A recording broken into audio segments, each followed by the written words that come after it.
Hello everyone, revision में आपका फिर से स्वागत है। उम्मीद है दोस्तों आपकी तैयारी जोरों शोरों से और शानदार चल रही होगी। तो दोस्तों, जैसा कि आपने थंबनेल में देखा होगा कि आज हम प्रैक्टिस सेट 4 की ओर आगे बढ़ रहे हैं, जो कि मैथ्स का प्रैक्टिस सेट होगा।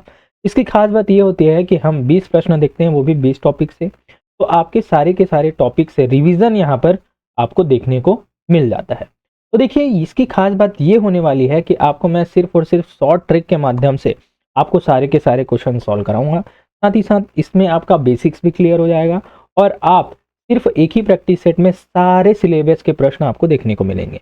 और साथ ही साथ प्रीवियस ईयर क्वेश्चंस भी मैंने इसमें सम्मिलित किया है। तो दोस्तों, अगर आप वीडियो पर नए हैं तो पहले जाइए लाइक शेयर एंड सब्सक्राइब कर लीजिए, तभी आने वाली वीडियोस की नोटिफिकेशन आपको मिल पाएंगी।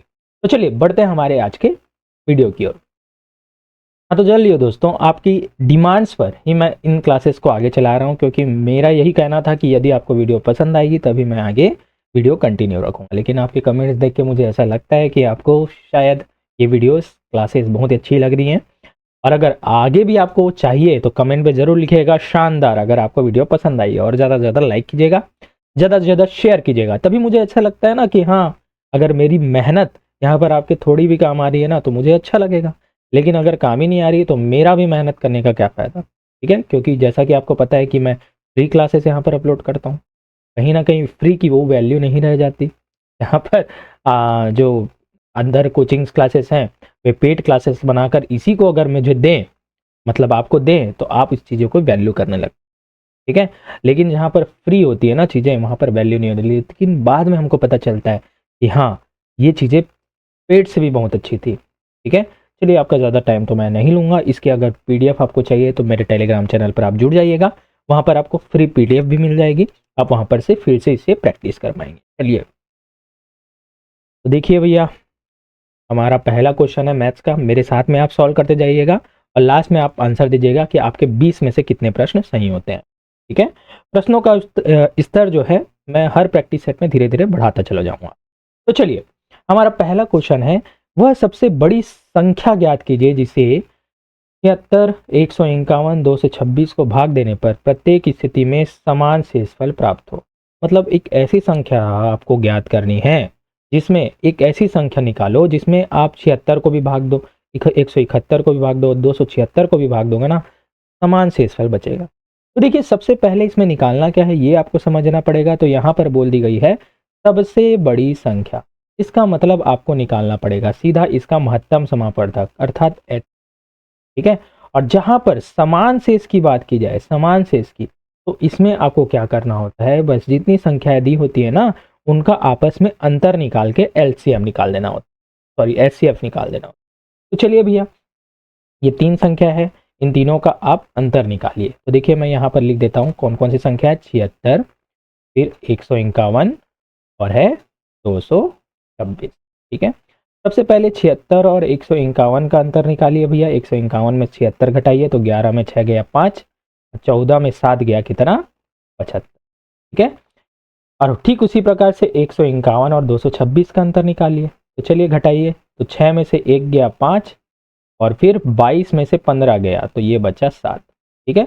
उसके बाद आपको सीधा पहली संख्या और तीसरी संख्या का भी तो अंतर निकालना होगा। तो 226 माइनस 76 कीजिए तो कितना हो जाएगा। देखिए, 6 में से 6 कट गया तो 0, और 22 में से 7 गया तो कितना हो जाएगा, 15, तो 150।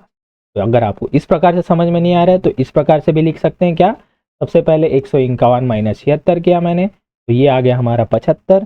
ठीक इसी प्रकार से हमारा 226 माइनस 151 किया, यहाँ पर भी आ गया 75, और यहाँ पर 226 माइनस 76 मैंने किया तो यहाँ पर आ गया 150। आप जितना ज़्यादा टाइम को बचाएंगे ना, जितना ज़्यादा शॉर्ट का यूज़ करेंगे, आपके लिए वही बेनिफिशियल होगा, क्योंकि आपको रीजनिंग के भी तो प्रश्न सॉल्व करने हैं। अब देखिए, यहाँ पर अंतर आ गया, तो मैंने क्या कहा था, आपको सिर्फ और सिर्फ HCF निकालना है। तो चलिए भैया, इनका HCF निकाल दीजिए, महत्तम समापवर्धक निकाल दीजिए। देखिए, 75, 75 और 150, तो ऐसी बड़ी सी बड़ी संख्या जो तीनों से भाग चली जाए, यही तो महत्तम समापवर्धक होगा।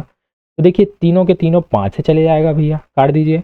5 एक कम 5, 5 पंचे 25, फिर 5 एक कम 5, 5 पंचे 25, फिर हो जाएगा 5 तिया 15 और 0। आगे भी देखेंगे तो ये चले जाएगा 5 से, तो 5 तिया 15 हो जाएगा, 5 तिया 15 हो जाएगा, और 5 छक्का 30 हो जाएगा। ठीक है, 5 छक्का, ठीक है। और आगे चले जाएगा तो ये हो जाएगा 3 से, 3 एक कम 3, 3 एक कम 3 और 3 दूनी 6। इसके बाद और कोई भी भाग नहीं जाएगा जो तीनों से कटे। तो देखिए इसका HCF क्या हो जाएगा, HCF हो जाएगा हमारा 5 गुणित 5 गुणित 3, मतलब 5 5 25 और 75। तो दोस्तों यही वो संख्या होगी इसमें आप तीनों को भाग देंगे ना, समान शेषफल बचेगा। तो देखिए इस मैथ्स को हमको समझना है, रटना तो नहीं है। हमसे क्या पूछा गया ये भी तो हमको जान लेना है। चलिए भैया मैं आपको बता देता हूँ चेक करके। जैसे 76 को आप भाग देंगे 75 से, जो कि हमारा HCF निकला है, हमेशा देखिए एक शेषफल बचेगा, 75 एक हम 75, तो यहाँ पर भी एक शेष बचेगा। ठीक उसी प्रकार से 151 को आप 75 से भाग दे के देखिए, तो यहाँ पर क्या बचेगा, यहाँ पर भी 75 दूनी 150, तो यहाँ पर भी एक शेषफल बचेगा। ठीक उसी प्रकार से 276 को भी आप 75 से भाग देंगे ना, तो यहाँ पर भी आपका एक शेष बचेगा। यही हमारे प्रश्न में पूछा गया था, लेकिन आपको ये चेक करने की जरूरत नहीं है, सीधा ये निकालना है आपको, यही आपका आंसर हो। ठीक है, क्योंकि मैं आपको डिटेल में बता रहा हूँ इसलिए ये चीज़ें टाइम ले रही है, वरना ये 2 मिनट भी नहीं लगेगा आपको बनाने में, है ना। 60 सेकेंड में आप इसका आंसर दे सकते हैं, बस आपका कैलकुलेशन अच्छा होना चाहिए। चलिए नेक्स्ट देखते हैं। क्वेश्चन है, परसेंटेज से है। एक दुकानदार 2 वस्तुओं में से प्रत्येक को 990 रुपए में बेचता है। एक पर उसे 10% का लाभ होता है और दूसरी पर 10% की हानि होती है। पूरे सौदे में उसे कितने प्रतिशत का लाभ या हानि हो। तो देखिए दिखने में प्रश्न बड़ा है, लेकिन चुटकियों में इसका आंसर आपके पास आने वाला है। सबसे पहले प्रश्न को आप समझिए कि यहाँ पर 2 वस्तुएं ली गई हैं। चलिए पहली वस्तु ये एक मान लिया, ये 2 वस्तु। अब यहाँ पर बोला गया है दोनों को समान दाम पे बेचा जाता है। बेचना को बोलते हैं हम लोग सेलिंग प्राइस, SP। इसका मतलब दोनों का SP क्या है, SP। इसका भी 990 है और इसका भी 990 है। देखिए बस मैं आपको समझा रहा हूं ना, अभी सॉल्यूशन नहीं दे रहा।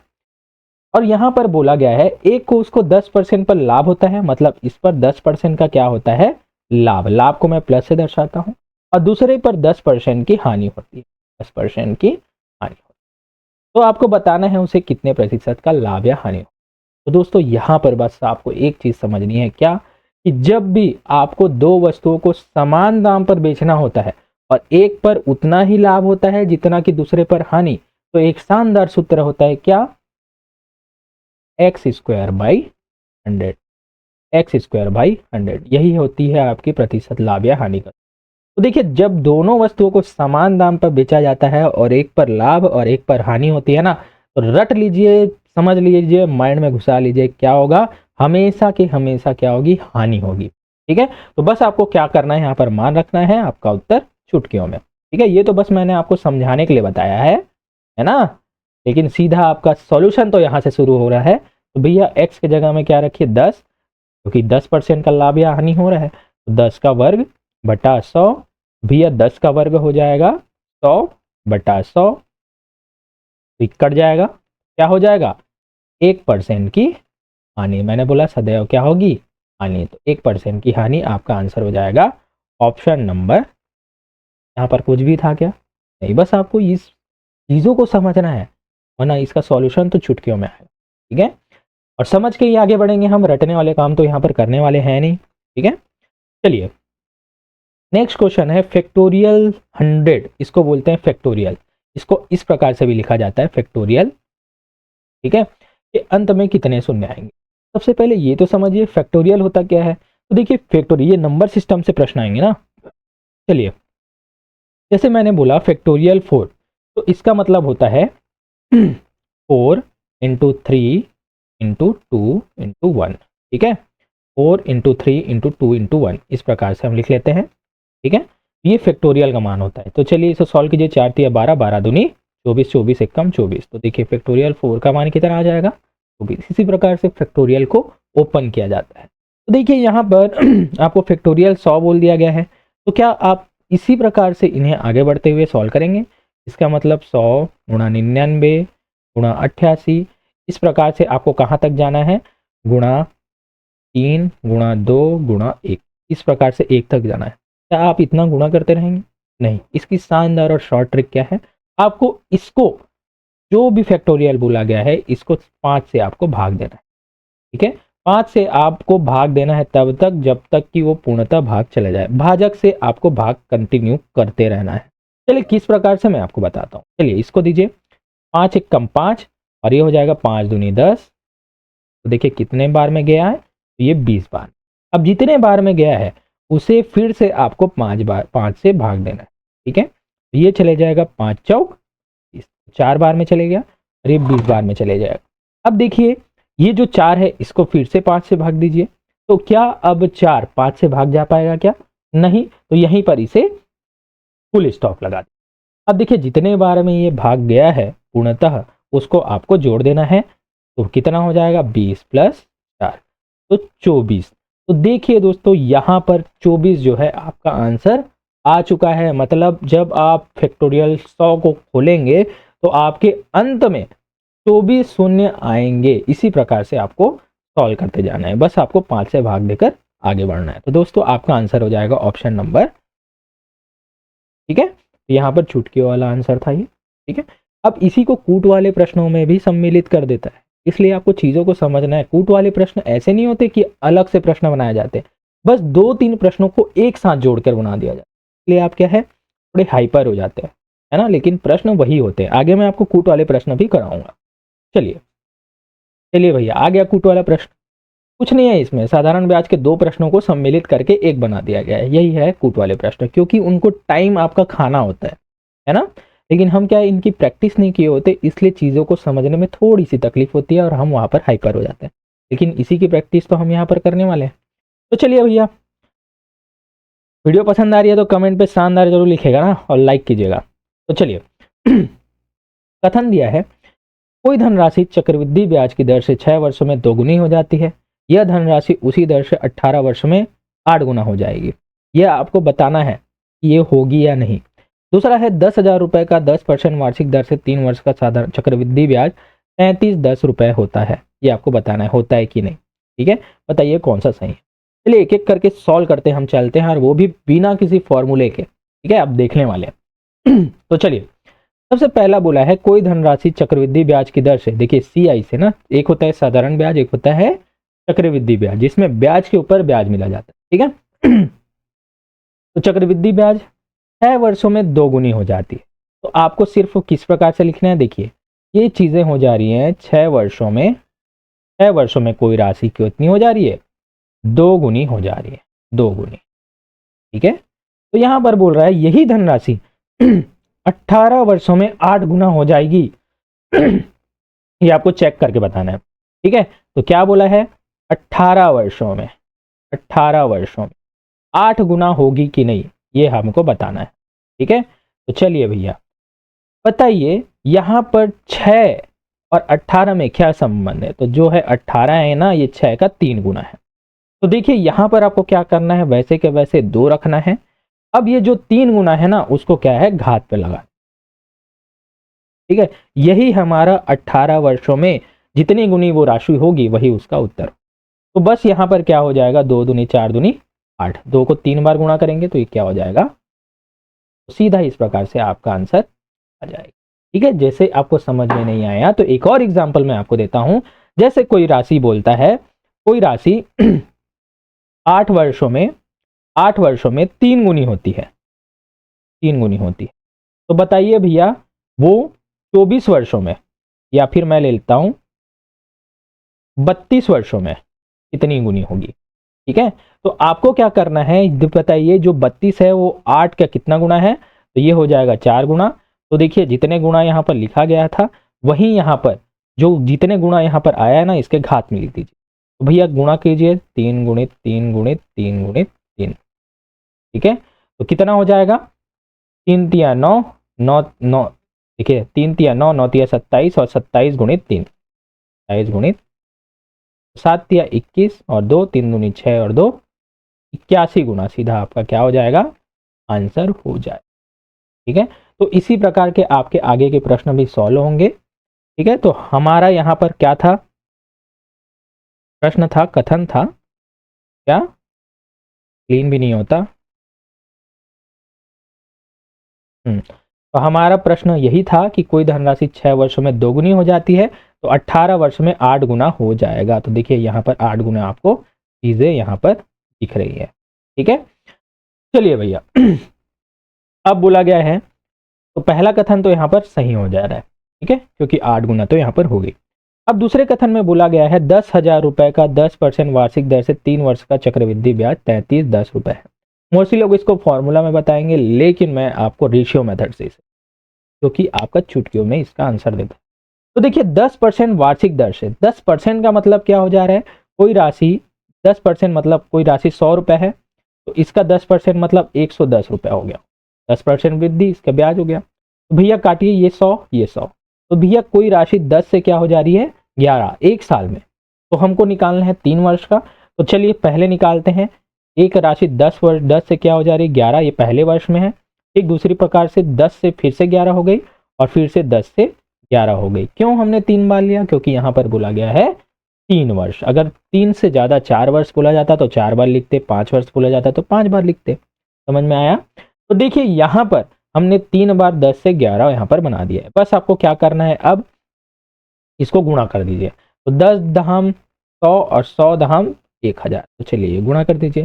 ठीक उसी प्रकार से 11 को 3 बार गुणा करेंगे तो ये आएगा 11 3 3 1 13 31। यहाँ पर क्यूब भी आपको थोड़े बहुत याद होने चाहिए, या तो आप गुणा करके भी देख सकते हैं। 11 को 3 बार गुणा, तो ये आ जाएगा 13 31। इसका मतलब जो ये हमको राशि मिली है ये मूलधन की मिली है, और जो ये राशि मिली है ये मिश्र धन की मिली है। इसका मतलब 1000 की राशि 3 वर्षों में 1331 हो जाती है।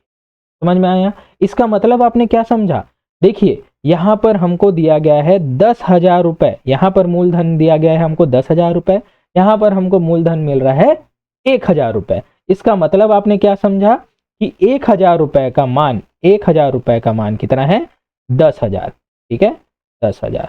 इसको हम यूनिट भी बोल सकते हैं। 1000 यूनिट का मान 10,000 है। तो हमको निकालना है चक्रवृद्धि ब्याज। इसका मतलब भैया बताइए इन दोनों में कितना ब्याज मिला, इस दोनों का अंतर निकालिए। तो 331 का हमको ब्याज मिला है। इसका मतलब 331 का मान हमको चाहिए। 331 का मान कितना होगा, तो 1000 रुपए का मान 10,000 है, तो 331 का मान कितना होगा, तो बस हमको निकालना है 10,000 बटा 1000। इसका निकालना है, उसको गुणा कर देते हैं। ये चॉकलेट मेथड है ना। चलिए तो चलिए काट दीजिए। ये 0 0 0, ये 0 0 0, 3 शून्य कट गया, तो ये आ जाएगा हमारा 13 31। ठीक है, ये सॉरी 331, 3310 13 31, 3310 रुपए। देखिए 3310 रुपए की हमको क्या मिल गई, चक्रवृद्धि ब्याज मिल गई। ठीक है, इसी प्रकार से आपको सॉल्व करना है अगर आपको टाइम बचाना है। ये बहुत ही शानदार ट्रिक है। यहीं पर आपको कुछ भी पूछा जाए, है ना, आप यहाँ पर से निकाल सकते हैं। इसे बोलते हैं रेशियो मेथड, जो कि एसएससी वाले या फिर अदर एग्जाम, बैंकिंग एग्जाम वाले इसका यूज करते हैं। ठीक है, ये चुटकियों में आंसर आता है, क्योंकि मैं आपको समझा रहा हूँ इसलिए ये चीजें टाइम ले रही है, अदरवाइज ये तो चुटकियों वाला। ठीक है, चलिए नेक्स्ट बढ़ते हैं हम नाव और धारा से, है ना, चाल समय दूरी से। चलिए क्वेश्चन है, एक नाव धारा के अनुकूल 21 किलोमीटर प्रति घंटा की चाल से और धारा के प्रतिकूल 9 किलोमीटर प्रति घंटा की चाल से चलती है, तो शांत जल में नाव की चाल क्या होगी। सबसे पहले इसका कॉन्सेप्ट समझ जाइए। देखिए आप डायग्राम में देख सकते हैं, एक चालक जो नाव चला रहा है ना, एक बच्चा है, अपना नाम रख लीजिए। तो एक बाबू नाम देता हूं इसका मैं। तो देखिए बाबू भैया नाव में बैठे हुए हैं। जब ये नाव जो है धारा की दिशा में चला रहे हैं, देखिए ये जो धारा है इधर बह रही है, इधर। ठीक है, तो धारा की दिशा में ही वो जाल रहे हैं। इसका मतलब वो क्या है, धारा के अनुदिश चल रहे हैं। जाहिर सी बात है। तो चलिए मैं नाव की चाल ले लेता हूं x, और धारा की चाल ये हो जाएगा नाव की चाल, और धारा की चाल मैं मान लेता हूं y मान लेता हूं। ठीक है, तो जब भी वे नाव के बाबू भैया नाव जो है ना धारा के अनुदिश मतलब धारा की दिशा में चलाएंगे, तो इनकी चाल क्या हो जाएगी x प्लस वाई। ठीक है, मतलब दोनों का। अब वही बाबू भैया हमारे धारा के विपरीत जाएंगे, तो यहां पर क्या हो जाएगा इनकी चाल x माइनस। तो दोस्तों ये जो है x प्लस वाई मैंने बोला, इसको बोलते हैं डाउन स्ट्रीम। डाउन स्ट्रीम का मतलब होता है अनुकूल, मतलब वो जब धारा की दिशा में जाएंगे इसका मतलब वे धारा के अनुकूल जा रहे हैं, और जब धारा के विपरीत जाएंगे तो वो धारा के प्रतिकूल जा रहे हैं। तो देखिए अनुकूल को डाउन स्ट्रीम बोलते हैं और प्रतिकूल को अप स्ट्रीम बोलते हैं। ठीक है, तो देखिए ये तो मैं बस बेसिक बता रहा हूं, अभी सॉल्यूशन हमारा शुरू नहीं हुआ है। ठीक है, हमारा काम होता है मैथ्स को समझाना, इसलिए हमने बेसिक को बस आपको समझा दिया, यहाँ पर इसका काम ही नहीं है। ठीक है, तो देखिए यहाँ पर बोला है एक नाव धारा के अनुकूल अनुकूल 21 किलोमीटर प्रति घंटा, मतलब जब अनुकूल जाएगा, नाव धारा की दिशा में जाएगा तो कितना जा रहा है, अनुकूल लिख लेते हैं, अनुकूल, इसकी चाल होगी 21 किलोमीटर प्रति घंटा। ठीक है, और वहीं धारा के प्रतिकूल जब जाएगा, प्रतिकूल जब जाएगा, ठीक है, तो इसकी चाल कितनी हो जाएगी, 9 किलोमीटर प्रति घंटा। ठीक है, तो आपको निकालना है शांत जल में नाव की चाल निकाल, मतलब अब जो जल है वो शांत है, तब इसकी चाल निकालनी। तो दोस्तों यहां पर जब शांत जल में आप नाव की चाल निकालेंगे ना, तो आपको कुछ भी नहीं करना, इस अनुकूल में से क्या करना है, अनुकूल प्लस प्रतिकूल, प्रतिकूल, ठीक है, बटा 2 कर देना है, आपका आंसर आ जाएगा। ठीक है, तो चलिए भैया अनुकूल क्या था 21, प्रतिकूल क्या था 9, और यहां पर हमको करना है बटा 2, तो ये हो जाएगा 30 बटा 2, ये हो जाएगा 2 एकम 2 और 2 एकम 2 2 15। ठीक है, तो यहाँ पर 15 किलोमीटर प्रति घंटा की चाल से नाव यहाँ पर शांत जल में चलने वाली है। ठीक उसी प्रकार से अगर आपको धारा की चाल निकालनी होती, धारा की चाल, तो बस आपको यहाँ पर क्या करना होता, अनुकूल यहाँ पर प्लस है तो यहाँ पर क्या कर देना होता, धारा के लिए माइनस, तो अनुकूल माइनस प्रतिकूल बटा 2। चलिए इसका धारा का चाल आप निकाल करके मुझे कमेंट कीजिए कि धारा की चाल क्या होगी। ठीक है, तो इस प्रकार से बस इस छोटे से ट्रिक से आपका आंसर आने वाला था। ये तो बस मैंने बेसिक से समझाया है, इसलिए आपका टाइम थोड़ा टेकिंग था, इसका कोई ज़रूरत नहीं था, बस आपको थोड़ा सा ज्ञान बांटना था। ठीक है, चलिए नेक्स्ट देखते हैं। बहुत बढ़िया क्वेश्चन है ना, बीजगणित से आपके प्रश्न है, बीजगणित आपका सिलेबस में है।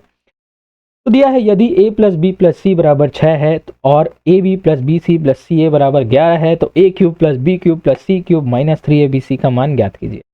ठीक है, दिखने में बहुत बड़ा है लेकिन है कुछ भी नहीं इसमें, इसमें बस आपको एक फॉर्मूला याद रखना है। क्या, हमको किसका मान निकालना है, a cube plus B cube plus C cube minus 3abc। ठीक है, यहाँ पर जिसको भी फॉर्मूला पता है वो चुटकियों में इसका आंसर दे सकते हैं, और जिसको फॉर्मूला नहीं पता वो 7 जन्म लगाने वाले हैं। ठीक है, तो सीधा आपको फॉर्मूला यहाँ पर याद करना है, कौन सा, कि a cube plus B cube plus C cube minus 3abc। यहाँ पर इसका फॉर्मूला क्या होता है, सीधा इसका फॉर्मूला होता है a प्लस बी प्लस सी। ठीक है, फिर ब्रैकेट में रखेंगे, फिर से हो जाएगा a plus B plus C का square minus 3ab plus B C plus C A. ठीक है, यही हमारा फॉर्मूला था, और यहाँ पर अगर हम देखेंगे ना तो यहाँ पर इन सभी का मान भी दिया हुआ है, बस यहाँ पर आपको मान रखना है। तो चलिए भैया a प्लस बी प्लस सी यहाँ पर कितना दिया है 6, फिर ब्रैकेट में देखिए यहाँ पर a plus B plus C है, 6 का वर्ग हो जाएगा minus 3 A B plus B C plus C है, ये हो जाएगा 11।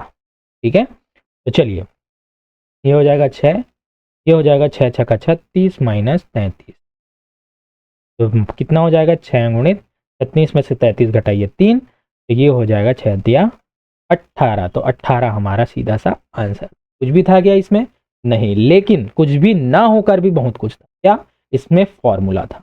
ठीक है, तो बीजगणितीय का फॉर्मूला मैं जरूर एक वीडियो में लेकर आऊंगा जिसमें सारे के सारे बीजगणितीय फॉर्मूले मैंने आपको देने वाला हूँ। ठीक है, यदि कमेंट में यदि आपको चाहिए इसके फॉर्मूले तो कमेंट में यस जरूर लिखिएगा। ठीक है, चलिए उम्मीद है आपको मजा आ रहा होगा चुटकियों में, क्योंकि आप इसका आंसर दे रहे होंगे। चलिए भैया, मोस्टली चीज़ों से जिन्हें डर लगता है, इस प्रकार से जब भी ज्योमेट्री वाले क्वेश्चन आते हैं मोस्टली लोगों का गला सूखना वाला आता है ना, लेकिन आपका यहाँ पर कुछ नहीं होने वाला। चलिए देखते हैं, त्रिभुज ए बी सी में ओ अंतः केंद्र अर्थात इन सेंटर है। देखिए ये त्रिभुज ए बी सी में है, ये जो ओ है ना ये इन सेंटर है, अंतः केंद्र है। ठीक है, यदि कोण ए का मान 70 डिग्री है, देखिए कोण ए दिया है यहाँ पर कितना 70 डिग्री, ठीक है। तो कोण बी ओ सी मतलब बी ओ और सी मतलब इस कोण का आपको मान चाहिए, तो क्या होगा, ठीक है। तो इसको देख के डरना नहीं है, इसका आंसर तो और छोटा है, एक लाइन में आपका आंसर है क्या, कि अभी यदि किसी भी अंतः केंद्र का कोण आपको निकालना होता है तो इसका सीधा का सीधा फॉर्मूला होता है कि यह बाएं कोण के आधे के 90 अंश के बराबर होता है। चलिए मैं आपको बता देता हूं क्या, कि यहां पर लिख लेता हूं कि एंगल बी ओ सी आपको निकालना है, तो सीधा आपको करना है 90 डिग्री प्लस जो भी एंगल दिया हुआ है उसका आधा, जो बाह्य एंगल है ना का ये आधा होता है, आधा, ठीक है। बस आपको यहाँ पर मान रखना था, तो ये हो जाएगा 90 डिग्री प्लस यहाँ पर एंगल ए कितना दिया है 70 डिग्री, ठीक है, बाई 2। चलिए काट दीजिए, 2 1 कम 2 2 तिया 6 2 पंचे 10। चलिए जोड़ दीजिए 90 डिग्री प्लस 35 डिग्री, ये हो जाएगा हमारा आंसर 125 डिग्री, ठीक है। तो यही हो जाएगा एंगल ओ का मान, ये हो जाएगा 125 डिग्री। समझ में आया, तो ये हो जाएगा ऑप्शन नंबर बी यहाँ पर करेक्ट आंसर, ठीक है। उम्मीद है चीजें आपको समझ में आ रही हो ठीक है, और कुछ भी नहीं करना था। जैसे ये कोण आपको इस प्रकार से दे दिया होता, ये एंगल ए, ये बी और सी है, ठीक है, और यहां पर एंगल आपको दे दिया रहता, ये ओ है। अब इस एंगल का मान ये ओ सी का मान निकालना होता, और एंगल बी यहाँ पर 90 डिग्री, सॉरी यहाँ पर 75 डिग्री मान लेते, 75 डिग्री, ठीक है। तब आपको एंगल एंगल ए ओ सी का मान निकाला, तो भी आप इसी फॉर्मूले से मान निकालने होते, लेकिन इसका आंसर आपको कमेंट बॉक्स पर मुझे देना है कि एंगल बी का मान क्या होगा।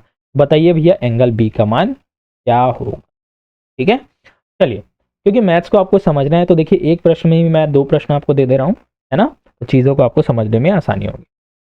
चलिए भैया सही जोड़ी सुमेलित कीजिए, बहुत ही शानदार क्वेश्चन, बस फॉर्मूले से प्रश्न बनते हैं यहाँ पर से। फॉर्मूले आपको निकालने कैसे ये भी मैं आपको बताऊंगा। तो दिया है यहाँ पर समचतुर्भुज का क्षेत्रफल क्या है, समबाहु त्रिभुज का क्षेत्रफल क्या है, अर्धवृत्त का परिमाप क्या है, वलय या रिंग का क्षेत्रफल क्या होगा, बताइए इसमें से कौन सा होगा, ठीक है। चलिए हम एक एक करके आंसर देते चलते हैं, इसका आंसर आप कमेंट बॉक्स पर दीजिए। चलिए भैया दीजिए मैं वेट कर रहा हूँ, कौन सा सही होगा कमेंट कीजिए, है ना। चलिए देते रहिए कमेंट में आप आंसर, मैं आंसर देता हूँ आपको। चलिए तो समचतुर्भुज का क्षेत्रफल सबसे पहले बोला गया है ना। तो देखिए दोस्तों यहाँ पर समचतुर्भुज इस प्रकार से बनेगा, है ना, इसके 2 विकर्ण होते हैं, ठीक है, d1 d2। अब इसका जब भी क्षेत्रफल निकालना होता है ना, तो इसका सूत्र होता है सीधा क्या, कि विकर्णों के गुणनफल, मतलब एक विकर्ण जैसे मैंने माना d1, दूसरा विकर्ण मैंने माना d2, तो ये विकर्णों के गुणनफल के आधे के बराबर इसका क्या होता है, क्षेत्रफल होता है, ठीक है। तो त्रिभुज का क्षेत्रफल समबाहु त्रिभुज का क्षेत्रफल, तो दोस्तों समबाहु त्रिभुज का क्षेत्रफल क्या होता है, दोनों विकर्णों के गुणनफल के आधा, ठीक है। तो सबसे पहले समचतुर्भुज का क्षेत्रफल यहां पर मिल गया, ठीक है। अब उसके बाद आते हैं समबाहु त्रिभुज का क्षेत्रफल। समबाहु त्रिभुज का क्षेत्रफल यहां पर होता है, देखिए ये हो गया समबाहु त्रिभुज, इसका मतलब हो गया इसके तीनों भुजाएं बराबर होती, मतलब ये भुजा भी बराबर, ये भुजा भी बराबर और ये भुजा भी बराबर, तो इसका क्षेत्रफल सीधा सूत्र होता है क्या, √3/4, और भुजा का वर्ग मैं लिख लेता हूं a, तो a का वर्ग, a यहाँ पर भुजा है, तो √3/4 a² सीधा समबाहु त्रिभुज का क्षेत्रफल का सूत्र। वहीं आप आते हैं अर्धवृत्त का परिमाप, तो देखिए इसको रटना नहीं, आपको समझना है। तो ये हो गया पूर्ण वृत्त, है ना, तो पूर्ण वृत्त का परिमाप क्या होता है, इसकी परिधि, तो ये हो जाएगा 2πr। लेकिन यहाँ पर बात की गई है अर्धवृत्त की, तो देखिए भैया ये हो जाएगा आधा वृत्त, ये हो गया आधा वृत्त। तो दोस्तों यहाँ पर आधे वृत्त का परिमाप क्या हो जाएगा, तो देखिए ये क्या हो जाएगा, परिधि के आधा, जैसे कि यहाँ पर परिधि यहाँ पर 2πr थी, तो इसका आधा क्या हो जाएगा πr, प्लस अब क्या चीज जुड़ गया इसमें, ये वाली लाइन देखिए, ये जो कि क्या है, वृत्त का व्यास है, और वृत्त का व्यास क्या होता है 2r, ठीक है। तो यहाँ पर 2r हमको और प्लस करना होता, तो देखिए πr + 2r यहाँ पर इसका सीधा का सीधा फॉर्मूला होता, πr + 2r, ये इसका परिमाप का सूत्र है, ठीक है। लेकिन इसको हम और क्या लिख सकते हैं, आर कॉमन निकाल लीजिए, यहाँ पर पाई प्लस 2 भी लिख सकते हैं, ठीक है। अब यहीं पर से अब आपको निकालना है वलय, है ना, वलय या रिंग का क्षेत्रफल। तो देखिए वलय या रिंग का क्षेत्रफल मतलब क्या होता है, वृत्त के ऊपर वृत्त, वृत्त के ऊपर, ये देखिए इस प्रकार से, इस प्रकार सा डायग्राम आपको दिखा तो आपको क्या निकालना है, वलय का क्षेत्रफल।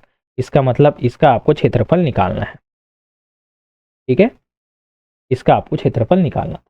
लेकिन यहां पर आपको मैं चीजें समझाता हूं कि आपको क्षेत्रफल निकालना क्या है, कैसे है, रटना थोड़ी ना है भाई, रटना नहीं है। तो देखिए यहां पर मैंने वलय बनाया, ठीक है, ये वलय मैंने बनाया। तो देखिए अंदर के वृत्त का यहाँ पर त्रिज्या मैंने स्मॉल आर लिया, ठीक उसी प्रकार से बाहर के वृत्त का त्रिज्या मैंने कैपिटल आर, बड़ा आर लिया।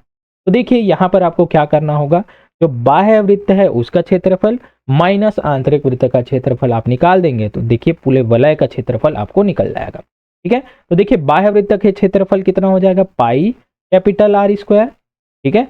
वहीं माइनस करेंगे हम आंतरिक वृत्त का क्षेत्रफल, तो ये हो जाएगा पाई स्मॉल आर का स्क्वायर। तो दोनों में कॉमन क्या है, पाई, ये हो जाएगा R square minus R square. यहाँ पर ये फॉर्मूला होगा। चलिए भैया यहाँ पर सही जोड़ी मिलाइए, कौन सा सही होगा यहाँ पर आपको कमेंट बॉक्स पर उत्तर देना है। मैंने आपको सभी फॉर्मूले यहाँ पर लिखकर आपको समझा दिया, ठीक है। चलिए आगे बढ़ते हैं।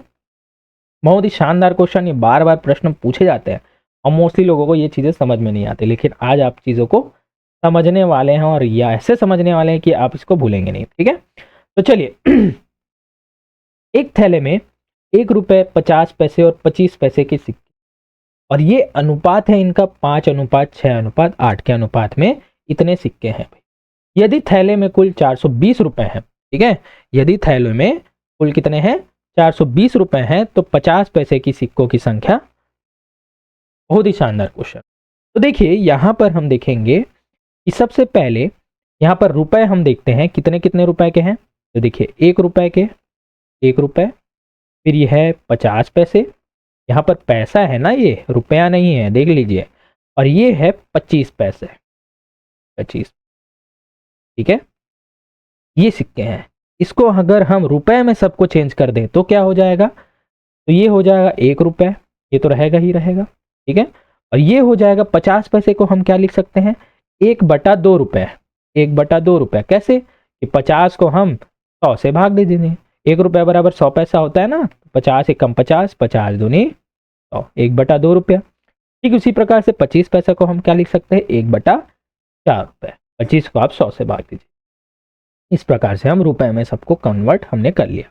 अब देखिए सिक्कों की संख्या कितनी है, 5:6:8 में है। तो देखिए संख्या कितनी है, संख्या हम निकाल लेते हैं, संख्या, तो संख्या है 5:6:8 में, मतलब ये है 5:6:8 में, ठीक है।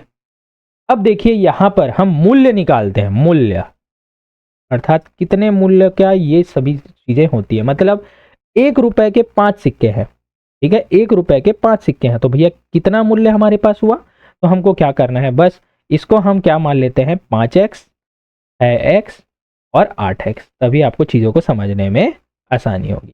तो 1 रुपए के 5 सिक्के हैं, तो कितना मूल्य हमारे पास है, तो हमको क्या करना है, 5x गुणा, ठीक है। ठीक उसी प्रकार से अनुपात में है, आधा रुपए का कितने सिक्के है, 6 सिक्का, मतलब 50 पैसे का 6 सिक्का, तो हम क्या करेंगे, 6 सिक्का है किसका, आधा रुपए का, ठीक है, तो कितना मूल्य हमारे पास होगा।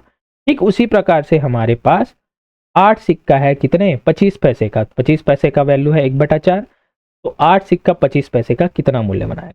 इस प्रकार से हमको मूल्य मिल गया कि हमारे पास कितना मूल्य यहाँ पर है, ठीक है। बस चलिए भैया इसको सॉल्व कीजिए, बस मैं आपको समझा रहा हूँ ना, इसलिए टाइम लग रहा है।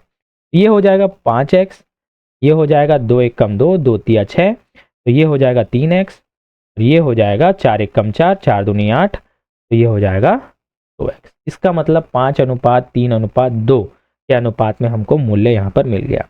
बस हमको यही निकालना था।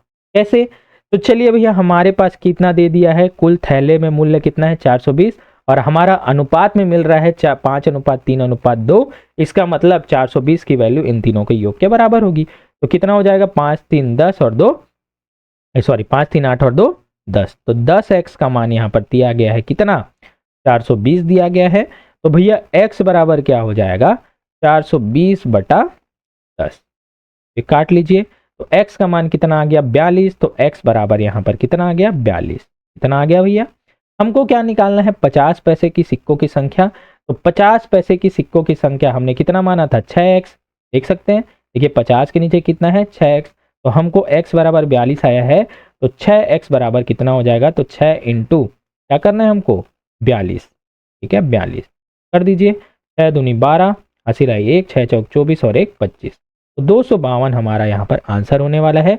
तो ऑप्शन नंबर सी यहाँ पर करेक्ट है, ठीक है। तो 50 पैसों की कितने सिक्के मिल जाएंगे हमको, 252 सिक्के देखने को मिल जाएंगे जब टोटल मूल्य 420। उम्मीद है चीजें आपको समझ में आई हो। चलिए अब आगे बढ़ते हैं, नेक्स्ट क्वेश्चन बहुत ही शानदार क्वेश्चन है, ये थोड़ा डार्क हो रहा है क्या, चलिए नॉर्मल में, हाँ इसमें थोड़ा अच्छा लगेगा। तो चलिए 8 अंकों की संख्या दी गई है 7 8 9 x 5 3 1 y, जो कि 72 से विभाज्य है, ठीक है, पूर्णतः भाग चले जाती है 72 से। तो 5x ऋण 3y का मान क्या होगा, बहुत ही शानदार क्वेश्चन और बहुत ही बेसिक सा क्वेश्चन है, ठीक है। तो चलिए सबसे पहले यहाँ पर बोला गया है कि ये सभी 8 अंकों की संख्या 72 से विभाजित हो जाती है। इसका मतलब ये संख्याएं, इसके गुणज कौन कौन से हैं, जैसे 8 निया 72, 8 निया 72, 8 गुणी 9 करोगे तो 72, इससे भी भाग जाएंगे, ठीक है। जैसे वो 72 से भाग जा रही है, इसका मतलब इसके गुणज 8 इंटू 9 दोनों से भाग जाना चाहिए, ठीक है। तो यहाँ पर आपको पता है कि 8 के विभाज्यता का नियम क्या है और 9 के विभाज्यता का नियम क्या है, ठीक है। तो देखिए एक एक करके हम सॉल्व करते जाते हैं, हमारा आंसर आते जाएगा। सबसे पहले हम देखते हैं 8 से विभाज्यता, ठीक है, 8 से हम देखते, तो 8 से विभाज्यता का नियम क्या बोलता है कि अंतिम 3 अंक यदि 8 से विभाज्य हो रहे हैं, इसका मतलब पूरी की पूरी संख्या 8 से भाग चले जाएगी, ठीक है। तो चलिए भैया अंतिम 3 अंक को हम चेक करना है, कौन कौन सा, 3 1 3 1 और y, ठीक है, यहां पर हमको चेक करना है 3 1 और y। तो ये संख्या अगर 8 से भाग चली जाएगी तो पूरी की पूरी संख्या 7 8 9 x 5 3 1 y इससे 8 से भाग चली जाएगी। तो चलिए भैया भाग देके दिखेंगे।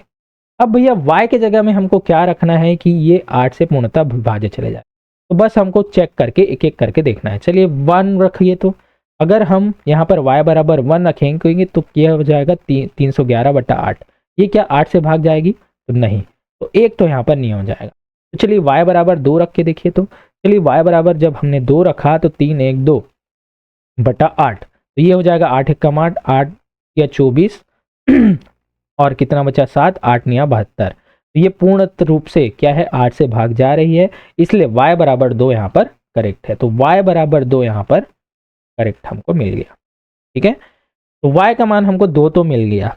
अब हमको 9 चेक करना है, सॉरी 9 से चेक करना है, 9 से विभाज्यता, तो हमको x का मान भी मिल जाएगा। 9 से विभाज्यता क्या बोलती है कि सभी संख्याओं का योग, सभी संख्या का योग ये किससे भाग जाना चाहिए, 9 से भाग चले जाएगा, तो पूरी की पूरी संख्या भी 9 से भाग चले। चलिए भैया अब जोड़ के देखिए, तो कौन सी है सभी संख्या, 7 धन 8 धन 9 धन x धन 5 धन 3 धन 1 धन y के जगह में हमको क्या रखना है, 2 रखना है, क्योंकि y का मान हमको क्या मिल चुका है, तो मतलब ये सभी संख्याओं का योग अगर 9 से भाग चले जाएगा ना, इसका मतलब पूरी की पूरी संख्या 9 से भाग चली जाएगी। चलिए भैया जोड़ के देखिए 8 और 7 15, 15 और 9 24, 24 और 5 29, 29 और 3 कितना हो जाएगा 32 और 1 33 और 2 35, इसका मतलब 35 प्लस x बटा 9। तो चलिए भैया x के जगह में ऐसी कौन सी संख्या रखूं कि ये पूरी संख्या 9 से विभाजित चले जाए। अगर मैं x बराबर 1 रखूं तो चलिए x बराबर 1 में चेक कीजिए, तो x बराबर जब मैं 1 रखता हूं तो देखिए यहाँ पर क्या हो जाएगा 35 धन 1 36 बटा 9, और ये पूरी तरह से 9 चौक 36 पूरी तरह से 9 से भाग चले जा रहा है, इसलिए x बराबर 1 यहाँ पर करेक्ट होगा। तो इसीलिए हमको 2 मान हमको यहाँ पर मिल गए हैं, कौन कौन से, एक मिल गया है x बराबर 1 और दूसरा मिल गया है y बराबर 2। तो यही तो हमको मान चाहिए था x और y का, बस हमको मान रखना है भैया। आप चलिए रख दीजिए, तो मान x बराबर 1 रखिए और y बराबर 2 रखिए। तो ये हो जाएगा 5 इंटू एक्स बराबर 1 रखिए माइनस 3 इंटू वाई बराबर 2 रखिए। तो कितना हो जाएगा, 5 एक कम 5 ऋण 6, तो -1 हमारा यहाँ पर आंसर आने वाला है। तो ऑप्शन नंबर बी यहाँ पर करेक्ट हो। ठीक है, तो इस प्रकार से आपको चेक करके देखना है। मैं फिर से आपको बोल रहा हूँ, मुझे आपको समझाने में टाइम लग रहा है, लेकिन आपको बनाने में कोई भी टाइम नहीं लगने वाला। बार बार इसकी प्रैक्टिस आप कीजिए, अब बस बेसिक समझ जाइए। ठीक है, चलिए नेक्स्ट देखते हैं भैया। बहुत ही शानदार क्वेश्चन प्रश्न दिया है, एक 8 सेंटीमीटर भुजा वाले घन को पिघलाकर 2 सेंटीमीटर भुजा वाले कितने छोटे घन बनाए जा सकते हैं। देखिए ये एक बड़ा सा घन है, इसकी भुजा की लंबाई कितनी दी गई है, 8 सेंटीमीटर। देखिए 8 सेंटीमीटर इसकी भुजा है। ठीक है, अब इसकी ठीक है, अब इस भुजा वाले घन को पिघलाकर आपको छोटे छोटे घन बनाने हैं, जिसकी जो है भुजा कितनी है, 2 है। ठीक है, 2 सेंटीमीटर। ठीक है, तो कितने घन आपको मिल पाएंगे। बस आपको क्या करना है, बड़े घन का आयतन में से छोटे घन का आयतन को आपको क्या कर देना है, भाग कर देना है, आपका आंसर चुटकियों में आ जाता है। तो चलिए भैया, हमको क्या पता है, घन का आयतन का सूत्र क्या होता है घन का आयतन, घन का आयतन मतलब v बराबर क्या होता है, a क्यूब, a क्यूब भुजा का क्यूब। ठीक है, तो दोस्तों हमारा घनों की संख्या n बराबर हो जाएगी बड़े घन का आयतन बड़े घन का आयतन मतलब v बटा छोटे घन का आयतन मतलब v। चलिए भैया, बड़े घन का आयतन, मैं बड़े घन की भुजा की लंबाई को a मान लेता हूं, तो ये हो जाएगा a क्यूब, और छोटे घन की भुजा को स्मॉल a मान लेता हूं, तो ये हो जाएगा स्मॉल a क्यूब। तो चलिए भैया, a क्यूब मतलब 8 का यहाँ पर क्या हो जाएगा क्यूब, और वहीं यहाँ पर क्या हो जाएगा 2 का। ठीक है तो चलिए भैया रख दीजिए, 8 का क्यूब मतलब 8 गुणित 8 गुणित 8 बटा ये हो जाएगा 2 गुणित 2 गुणित 2। तो ये सॉल्व कीजिए, 2 दूनी 4 दूनी 8, एक 8 यहाँ पर ये 8 बन गया, ये 8 और एक 8 खत्म हो गया, यहाँ पर कट गया, तो ये हमारा आंसर हो जाएगा n बराबर 88 64। ठीक है, तो n बराबर 64, इसका मतलब बड़े घन को पिघलाकर 64 घन बनाया जा सकते हैं। आपका आंसर हो जाएगा ऑप्शन नंबर सी यहाँ पर करेक्ट होगा।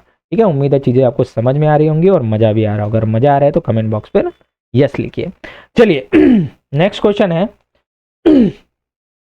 सोमवार, मंगलवार, बुधवार और गुरुवार का औसत तापमान 31 डिग्री सेल्सियस था। ठीक है, मंगलवार, बुधवार, गुरुवार और शुक्रवार का औसत तापमान 29.5 डिग्री सेल्सियस था। यदि सोमवार का तापमान शुक्रवार के तापमान से 20% अधिक था तो सोमवार का तापमान क्या था, बस ये आपको बताना है। तो देखिए इसको एक एक करके आप बनाते चलिए। तो मैं सोमवार को क्या लिखता हूँ, एसो सोम, हिंदी में ही लिखिए, इंग्लिश में आप मंडे ट्यूसडे ये सब लिखेंगे ना थोड़े कंफ्यूज हो जाएंगे। ठीक है, तो सोमवार को मैं एसओ लिख लेता हूँ, मंगलवार को मैं लिखता हूँ एम, बुधवार को लिखता हूँ मैं बी, और गुरुवार को मैं लिखता हूँ जी। तो इन सभी का औसत तापमान कितना दिया है, 31 डिग्री सेल्सियस। तो देखिए यहाँ पर जब मैं औसत लगाऊंगा ना तो क्या होता है, संख्याओं का योग बटा संख्याओं की संख्या। तो देखिए संख्याओं का योग तो मैंने यहाँ पर कर दिया, संख्या क्या हो जाती है बटे में 4, तो सीधा मैं यहाँ पर 4 को यहाँ पर मल्टीप्लाई कर देता हूँ। ठीक है, शॉर्ट ट्रिक आपको अपनाना है क्योंकि आपके पास टाइम की कमी होगी। ये हो जाएगा 4 एक कम 4, और ये हो जाएगा 4 तिया 12, तो 124 हो जाएगा। ठीक उसी प्रकार से अब दिया है मंगलवार, बुधवार और गुरुवार, तो मंगलवार प्लस बुधवार प्लस गुरुवार प्लस, और यहाँ पर शुक्रवार दिया है, तो शुक्रवार को मैं लिख लेता हूँ SU शुक्रवार। ठीक है, तो इनका औसत तापमान दिया है 29.5 डिग्री। देखिए नीचे में भी बटा 4 आता, तो यहाँ पर बटा 4 को मैंने यहाँ पर ले आया और इसको सॉल्व करो तो कितना हो जाएगा, 4 पंचे 20, हंसी लाई 2, 9 चौक 36 और 2 38, तो हंसी लाई 3, 4 दूनी 8 और 3 11, 118.0।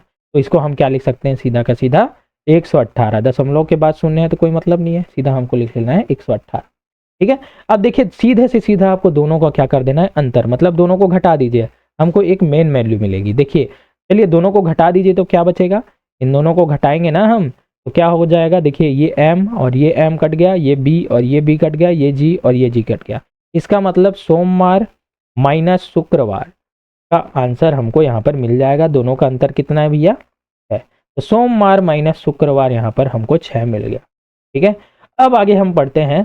अब बोलता है यदि सोमवार का तापमान शुक्रवार के तापमान से 20% अधिक था, इसका मतलब यदि सोमवार का तापमान शुक्रवार के तापमान से 20% अधिक था, इसका मतलब सीधा हम करेंगे इसको 120%।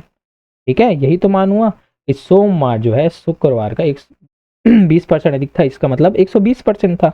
120% था, 120% को हम चेंज करेंगे तो क्या हो जाएगा? 120 बटा 100, ये कट जाएगा 0 0, 2 छक्का 12 और 2 पंचे 10। इसका मतलब सोमवार अपॉन शुक्रवार का मान यहाँ पर क्या हो जाएगा? 6/5, 6/5। ठीक है, अब देखिए ये 6/5 अनुपात में है, तो सीधा आप अनुपात में लिखेगा, ये इसकी वैल्यू नहीं है, ये अनुपात में है, इसलिए मैं मान लेता हूँ ये मिल गया हमको 6x, ये मिल गया हमको 5x। बस हमारा आंसर आ गया। बस हमको क्या चाहिए? सोमवार का तापमान चाहिए। तो देखिए यहाँ पर सोमवार और शुक्रवार का मान यहाँ पर 6x और 5x है, इस समीकरण में हमको मान रख देना है। तो चलिए मान रखिए, तो ये हो जाएगा सोमवार का मान है 6x माइनस शुक्रवार का मान है 5x बराबर यहाँ पर 6 दिया हुआ है। तो x बराबर हमको मिल गया 6। तो x का मान अगर हमको 6 मिल गया तो सोमवार का मान कितना होगा? तो सोमवार का मान कितना था? 6x। तो सोमवार बराबर कितना हो जाएगा? 6 इंटू x का मान कितना है? 6। तो ये हो जाएगा 6 छक्का 36 हमारा आंसर होगा। तो ऑप्शन नंबर भी यहाँ पर करेक्ट होगा। चीज़ों में कुछ नहीं था, बस आपको बेसिक क्लियर रखनी है और कैलकुलेशन स्ट्रॉन्ग है। ठीक है, उम्मीद है चीज़ें आपको समझ में आ गई होंगी। नेक्स्ट हम आगे बढ़ते हैं। प्रश्न है 13 नंबर का प्रश्न। दो संख्याओं का योग उनके अंतर का 3 गुना है, यदि छोटी संख्या 10 है तो बड़ी संख्या क्या है? बहुत ही शानदार क्वेश्चन। चलिए मानते हैं भैया, हम दो संख्याएं कौन सी मानते हैं? एक संख्या मानते हैं x, दूसरी संख्या मानते हैं y। ठीक है, अब देखिए यहाँ पर इसको मैं जूम करता हूँ। ठीक है, चलिए वैसे ही पहले ठीक था। ठीक है, दो संख्याओं का योग और अंतर दिया है, तो चलिए इसको मैं थोड़ा डार्क कर लेता हूँ। अब इनका योग दिया है, मतलब इनका योग मतलब x plus Y, X plus Y, इसका मान कितना दिया है? इनके अंतर का 3 गुना। तो अंतर मतलब इनका घटाना, x माइनस वाई का क्या है? 3 गुना है, 3 गुना है। इस प्रकार से चीजें बोली गई है ना? x प्लस वाई बराबर 3x into x minus Y. अब यहाँ पर बोला है यदि छोटी संख्या 10 है, इसका मतलब हम क्या लेंगे? अगर छोटी संख्या यहाँ पर 10 ले ली गई है, इसका मतलब यहाँ पर आप देखिए, हमेशा हम बड़ी संख्या में से छोटी संख्या को घटाते हैं। यहाँ पर देखिए, यहाँ पर हम x में से y को घटा रहे हैं, इसका मतलब यहाँ पर छोटी संख्या क्या होगी? ऑब्वियसली y होगी। ठीक है, तो यहाँ पर इसका मतलब y बराबर हमको क्या दिया गया है? 10 यहाँ पर दिया गया है, तो हमको x का मान निकालना है। सीधी सी बात थी, है ना? चलिए भैया निकालिए। तो x बराबर क्या हो जाएगा? मान रखिए यहाँ पर y बराबर 10, तो x plus 10 is equal to 3 into X, ये हो जाएगा x माइनस 10। ठीक है, तो ये हो जाएगा हमारा x plus 10 is equal to, यहाँ पर क्या हो जाएगा? ये 3x नहीं था भाई, ये तो गुणा था यार, क्या कर रहे हैं हम ना, ये गुणा है, गुणा। चलिए ये हो जाएगा 3x माइनस 3 नाम। ठीक है, चलिए पक्षांतर कर दीजिए। तो x को इधर ले आइए और इसको 30 को इधर भेज दीजिए, तो ये प्लस हो जाएगा, तो ये हो जाएगा 40 बराबर, ये हो जाएगा इधर आके क्या हो जाएगा? प्लस, सॉरी माइनस, तो ये हो जाएगा 2x। तो x बराबर क्या हो जाएगा? x बराबर हो जाएगा 40/2, 2 1 कम 2, तो x बराबर यहाँ पर आ जाएगा 20। 20 हमारा आंसर है, तो x बराबर 20 यहाँ पर करेक्ट होगा। तो बड़ी संख्या हमको मिल गई 20। ठीक है, यहाँ पर कुछ भी नहीं था, बस आपको y का मान दे दिया गया था और x का मान निकालना था। यहीं पर कंफ्यूजन होती है कि हमको y किसको लेना है और x किसको लेना है। ठीक है, उम्मीद है चीज़ें आपको समझ में आ गई होंगी। अब नेक्स्ट हम आगे बढ़ते हैं। बहुत बढ़िया क्वेश्चन है, 14 प्रश्न है, 14 नंबर का प्रश्न। यहाँ पर गया है, निम्नलिखित कथनों पर विचार कीजिए। कथन पाई एक अपरिमेय संख्या है, दूसरा है 22/7 एक परिमेय संख्या है। सबसे पहले परिमेय संख्या और अपरिमेय संख्या आखिर होती क्या है, ये समझ लीजिए। तो देखिए परिमेय संख्या क्या होती है? जो p/q के फॉर्म में हो। ठीक है, मतलब अंश और हर के फॉर्म में हो और कभी भी q क्या है, 0 नहीं हो सकता, q का मान 0 नहीं हो सकता। मतलब अगर हम 5/0 लें, 6/0 लें, तो ये क्या है, परिमेय संख्या नहीं है। ठीक है, यही दी हम यही ले ले 5/6, 6/7, तो ये क्या है, परिमेय संख्या है। ठीक इसी प्रकार से अगर मैं 6 भी लूंगा ना, तो ये भी परिमेय संख्या है। क्यों? क्योंकि अगर कुछ नहीं है तो क्या है, 1 होता है, ये भी परिमेय संख्या। और साथ ही साथ एक और चीज आपको समझना है कि अपरिमेय क्या होती है। अपरिमेय ऐसी संख्या होती है जिनका दशमलव चलते ही रहता है, अशांत होता है, मतलब ये पूर्ण रूप से विभाज्य नहीं होती। जैसे कि हम 22/7 को ही ले लें। 22/7 को अगर हम भाग देते जाएंगे ना, तो ये आगे दशमलव में बढ़ते जाएगा, 3.14 के आसपास बढ़ते बढ़ते बढ़ते जाएगा। इसका मतलब ये है, ये अशांत दशमलव है, तो ये भी क्या होगी, अपरिमेय संख्या होगी। लेकिन अगर हम बोलें कि सिर्फ और सिर्फ 22/7 की बात की जाए, है ना, तो ये क्या है, परिमेय संख्या। लेकिन अगर हम 3.144 इस प्रकार से बात करें, तो ये क्या हो जाएगी, अपरिमेय संख्या। समझ में आया? जो कि p/q के फॉर्म में पूर्णतः लिखी गई है वो परिमेय संख्या है, और जो इसके फॉर्म में नहीं लिखी जा सकती वो क्या है, अपरिमेय संख्या है। ठीक है, तो यहां पर बोला गया है, केवल केवल पहले में बोला गया है पाई, पाई एक अपरिमेय संख्या। तो देखिए दोस्तों, यहां पर पाई सिर्फ और सिर्फ पाई लिखा गया है, पाई का मान नहीं दिया गया है। तो पाई अगर मैं बोलूं तो पाई एक अपरिमेय संख्या है। साथ ही साथ जैसे √3, √4, √5 इस प्रकार से कोई भी संख्या बोली जाए तो ये क्या है, अपरिमेय संख्या है। तो दोस्तों ये तो पूर्णतः रूप से सही होगी। दूसरा बोला जाता है कि 22/7 एक परिमेय संख्या है। तो जी हाँ, 22/7 चूंकि यहाँ पर लिखा गया है, जो कि p/q के फॉर्म में लिखा गया है, जहां पर q कभी भी यहाँ पर 0 नहीं है, इसलिए ये क्या है, एक परिमेय संख्या है। तो दोस्तों ये जो कथन है ये करेक्ट होगा। तो दोस्तों हमारा आंसर हो जाएगा ऑप्शन नंबर सी, 1 और 2 दोनों करेक्ट होगा। ठीक है, चलिए अब हम आगे बढ़ते हैं। तो अब हम बढ़ते हैं क्वेश्चन नंबर 15 की ओर, जिसमें बोला गया है एक लंबवृत्तीय शंकु, देखिए यहाँ पर देखिए, एक अर्धगोला देखिए, और एक बेलन के आधार समान है और उनकी ऊंचाइयां भी समान है। इसका मतलब यहाँ पर सीधा से सीधा बात है, r बराबर क्या है, h है, तो इनके आयतनों का अनुपात क्या होगा। बहुत ही बढ़िया भैया। चलिए सबसे पहले इनका आयतन का सूत्र जान लेते हैं। चलिए सबसे पहले शंकु का आयतन क्या होता है, 1/3 पाई r² h, जहां पर r त्रिज्या है और h ऊंचाई है। ठीक उसी प्रकार से अर्धगोले का देखें, तो देखिए गोले का अगर आयतन मैं बोलूं तो ये होता है 4/3 पाई r³। लेकिन जब अर्धगोले के मैं बात करूं तो यहाँ पर भाग दे दीजिए आप 2 का। ठीक है, तो 2 1 2, 2 दूनी 4 हो जाएगा, तो यहाँ पर हो जाएगा 2/3 पाई r³। ठीक है, ठीक उसी प्रकार से ये है बेलन, इसका जो है त्रिज्या यहाँ पर r दिख रहा है आपको, यहाँ पर जो ऊंचाई है ना, ये h। ठीक है, तो देखिए यहाँ पर इसका आयतन क्या हो जाएगा, बेलन का आयतन होता है पाई r²। ठीक है, अब इनके आयतनों का अनुपात निकालना है, इसका मतलब ये हमको अनुपात यहाँ पर निकालना है इन तीनों का। तो देखिए यहाँ पर सबसे पहले क्या बोला गया है कि r बराबर h है, तो r बराबर h है, तो यहाँ पर जहाँ जहाँ पर h है वहाँ पर r लिख दीजिए। ये हो जाएगा 1/3 पाई r³ r² है ना, ये हो जाएगा r² इंटू r अनुपात 2/3 पाई r³ अनुपात यहाँ पर हो जाएगा पाई r² इंटू r। ठीक है, तो यहाँ पर से आप देखिए कौन कौन सी चीज़ें कट रही हैं, अभी ये काट दीजिए। तो देखिए यहाँ पर r² और r क्या हो जाएगा, r³, तो ये r³ कट गया, और ठीक इसी प्रकार से ये r³ कट गया और ये भी r³ कट गया। ठीक उसी प्रकार से ये कट गया पाई, ये कट गया पाई, और ये कट गया पाई, तो तीनों पाई भी कट गए, तीनों r³ भी कट गए। तो हमारे पास आखिर बचा क्या, हमारे पास बचा है 1/3 अनुपात 2/3 अनुपात 1। ठीक है, देखिए यहाँ पर हमको एलसीएम निकाल देना है। तो देखिए अगर हम इन दोनों का एलसीएम, यहाँ पर कुछ नहीं है मतलब 1 है, तो यहाँ पर 3 3 और 1 का एलसीएम निकालेंगे तो 3 ही आएगा। अब 3 को एक एक करके भाग दीजिए, यहाँ पर भाग दे देंगे 3 को 3 से, तो 3 1 कम 1 3 जाएगा, और यहाँ पर 1 का गुणा होगा। ठीक इसी प्रकार से 3 1 कम 3, फिर यहाँ पर भी 1 का गुणा होगा, यहाँ पर 1 दिया 3, तो 3 का गुणा यहाँ पर होगा, तो 3 यहाँ पर से चले जाके सीधा क्या होगा, 1/2 अनुपात यहाँ पर 3 1 कम 3 होगा। ठीक इसी पर हमारा आंसर होगा ऑप्शन नंबर ए यहाँ पर करेक्ट। ठीक है, सॉरी चलिए तो यहाँ पर कुछ भी नहीं था, बस आपको आयतन निकालना था और r बराबर h रखना था, बस आपका आंसर चुटकियों में आना। ठीक है, चीज़ें यहीं पर देख के लोग डर जाते हैं, लेकिन होता कुछ भी नहीं है इसमें। ठीक है, अब चलिए नेक्स्ट क्वेश्चन है, 16 नंबर का क्वेश्चन है। ठीक है, नल और टंकी से क्वेश्चन है।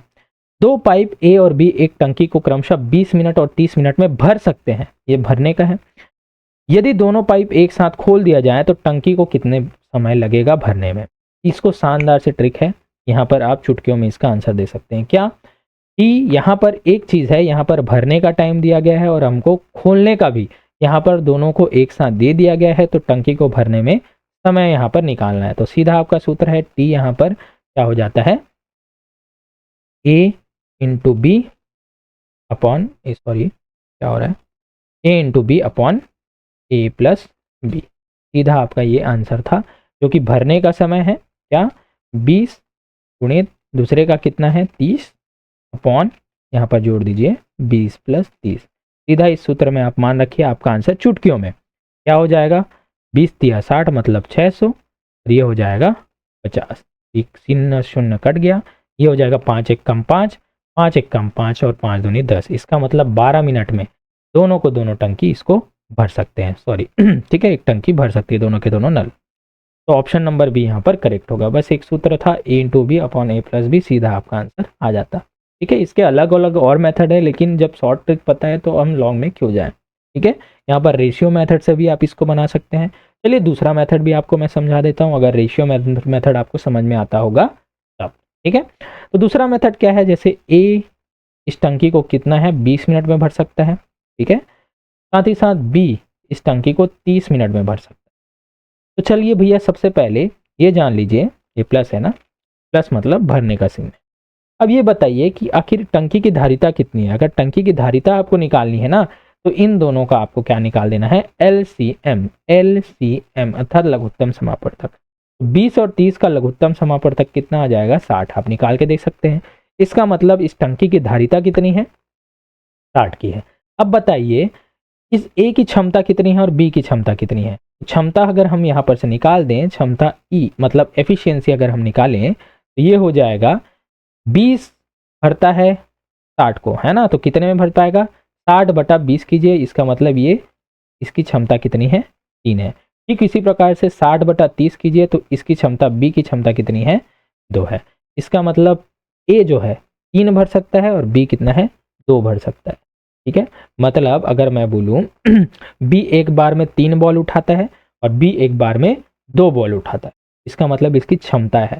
ठीक है, यदि मैं बोलूं ए 3 किलो का डंबल उठाता है और बी क्या है 2 किलो का डंबल एक बार में उठा सकता है, ये इनकी क्षमता है। तो देखिए यहाँ पर कुल हमको 60 भरना है, और देखिए जब हम दोनों पाइप को एक साथ खोले, मतलब ए प्लस बी हम एक साथ खोले, तो एक बार में वो कितना भर सकते हैं, तो 3 और 2 3 धन 2, यहाँ पर ये 5 भर सकते हैं, 5 यूनिट भर सकते हैं। तो हमको टोटल भरना कितना है 60, और वो एक बार में कितना भरते हैं 5।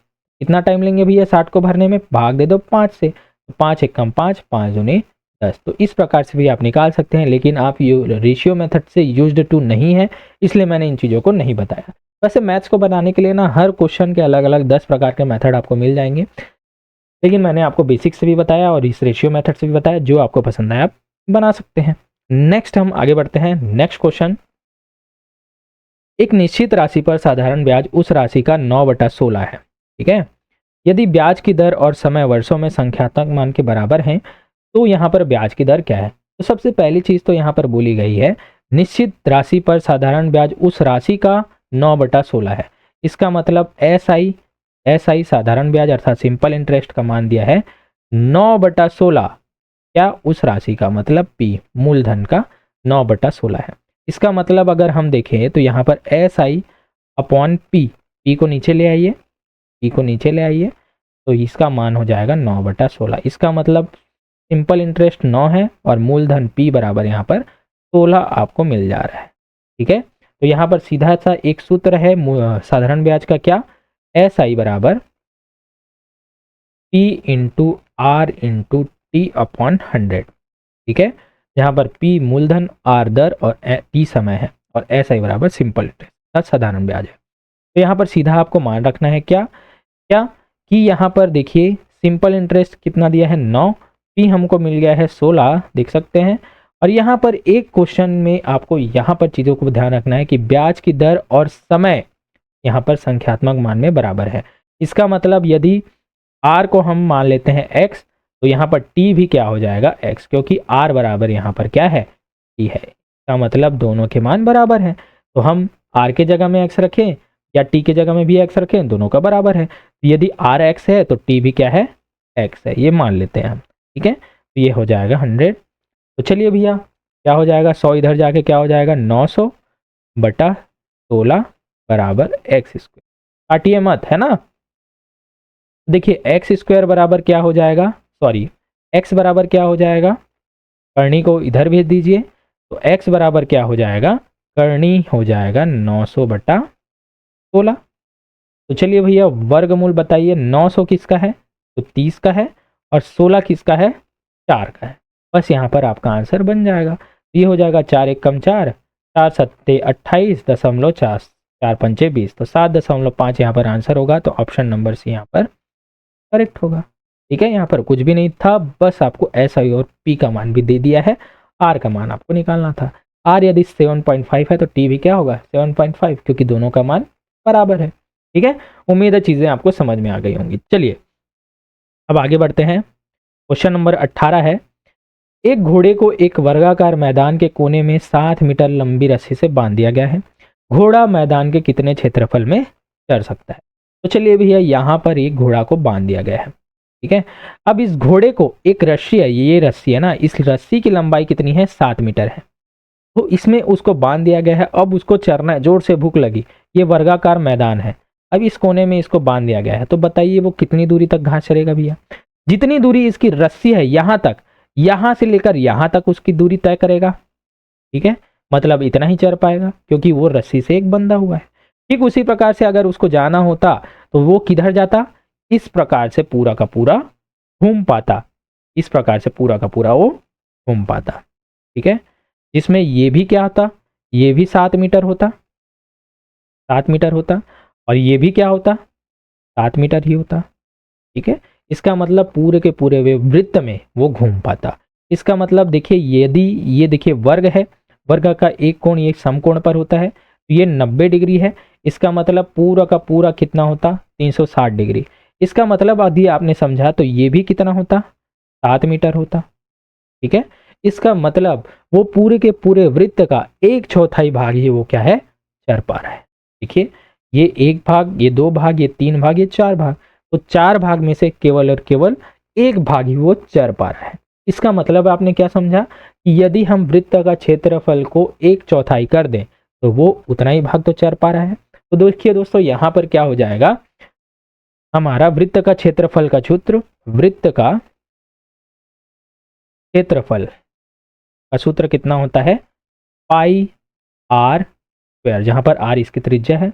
तो बताइए घोड़ा कितना चलेगा, तो घोड़ा चरेगा, चरना चरेगा, ठीक है, घोड़ा कितना चरेगा इस वृत्त के क्षेत्रफल का 1/4। तो देखिए 1/4 भाग ही तो चल रहा है ना, इतना ही भाग तो चर पा रहा है, बाकी थोड़ी चर पा रहा है, उसको चरना ही नहीं है।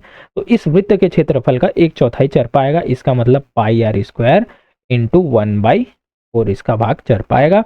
तो चलिए भैया बस मान को रख देना है, आपका आंसर चुटकियों में आने वाला है। पाई का मान कितना होता है 22/7 गुणित आर का मान कितना होता है 7 मीटर यहाँ पर दिया गया है, तो आर बराबर त्रिज्या है, तो त्रिज्या 7 मीटर दी गई है, यही तो वृत्त की त्रिज्या हुई ना, जितनी लंबाई उसकी रस्सी है। तो 7 गुणित 1/4, ठीक है।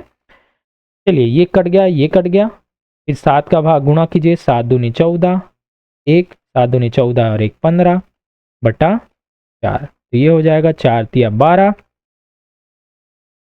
4 तिया 12 और 3 हो जाएगा 4 अट्ठे 32.4 पंचे 20, तो 38.5 हमारा आंसर होने वाला है। तो ऑप्शन नंबर यहाँ पर करेक्ट होगा, ठीक है।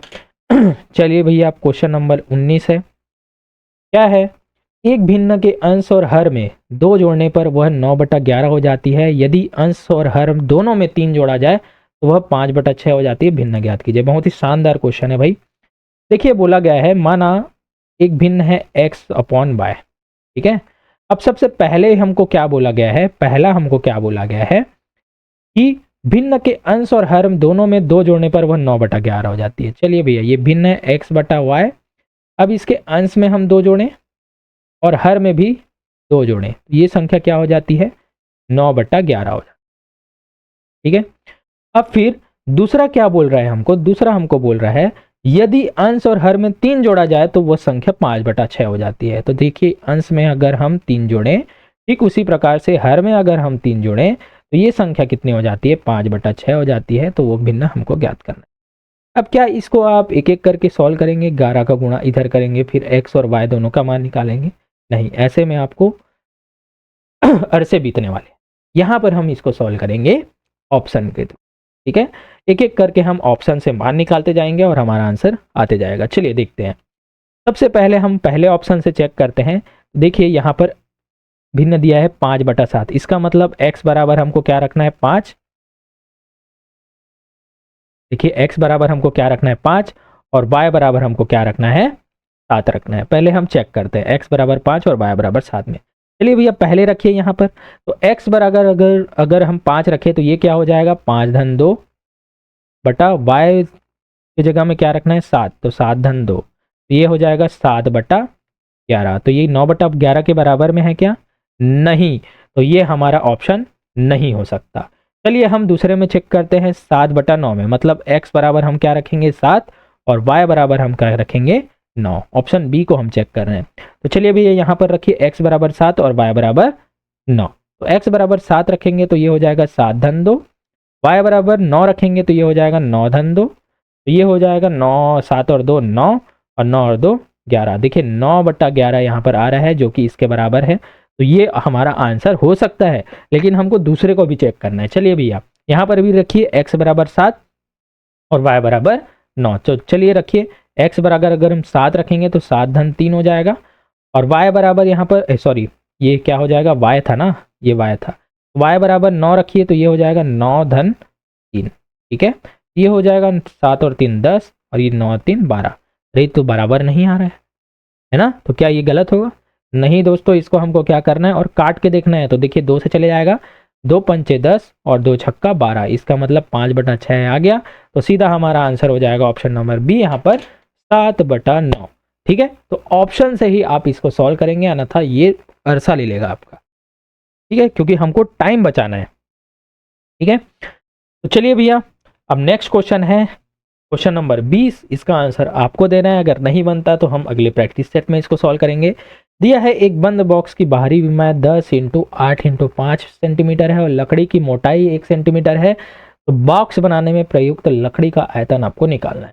ठीक है, इसका आंसर उम्मीद है आप 100% मुझे देंगे। अगर नहीं बनता तो हम अगले प्रैक्टिस सेट में आगे बढ़ेंगे, लेकिन अगला प्रैक्टिस सेट तभी आएगा जब आप इसका अच्छा से रिस्पॉन्स दें। ठीक है, अगर आपको चाहिए तो कमेंट में लिखेगा यस, हमें आगे भी चाहिए, तभी मैं इसे कंटिन्यू रखूंगा। और अदर सब्जेक्ट के भी जल्द से जल्द आपके प्रैक्टिस सेट में लाने वाला हूँ, क्योंकि रेडी हो चुका है, बस मुझे बनाने के लिए टाइम नहीं मिल पाता, इसलिए मैं आपको कंटिन्यू नहीं दे पा रहा।